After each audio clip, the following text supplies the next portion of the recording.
Sugatan naman ang isang lalaki matapos saksakin sa mukha ng suspect na nagtanong lang sa kanya.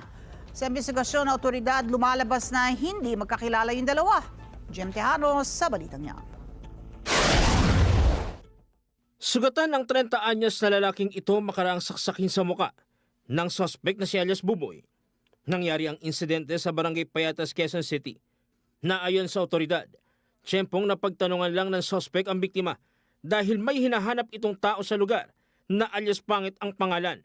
Nakarelasyon umano ng kanyang kinakasama. Sa investigasyon ng PNP, napag-alamang hindi magkakilala ang dalawa dahil lang si alias Buboy at pawang nakainom pa. Nagkataon na napagtanungan niya itong biktima at nung sinagot siya ng biktima na hindi niya kilala yung hinahanap nito ay nainis itong suspect at naging simula nung naging ugat ng kanilang pagtatalo na hanggang sa uwi sa pananaksak. Sa follow-up operation, mabilis na aresto ang suspect. Nabawi sa kanyang ginamit na patalim. Positibo namang kinilala ng biktima ang suspect matapos itong ipresenta ng otoridad. Nang masiyasat ang pagkatawa ng suspect, lumabas na dati na ring nakulong si alias Buboy makaraang manaksak sa Marikina.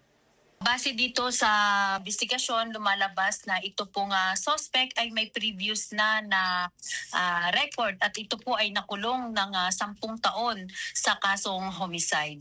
Aminado ang suspect sa nagawang krimen na sa ngayon, nakakulong na sa QCPD Station 13 at naharap sa reklamong frustrated homicide. Dumaan po ako ron, may tatanong lang po sana ako sa mga tao ron. Sabay biglang mainit po yung ulo nila, sabay sabi nila, kuha kayong matalas dun. Kaya pinagtanggol ko lang po yung sarili ko, kaya po nangyari. Jem Tejano, para sa mata ng Agila, matatag, matapang, matapat.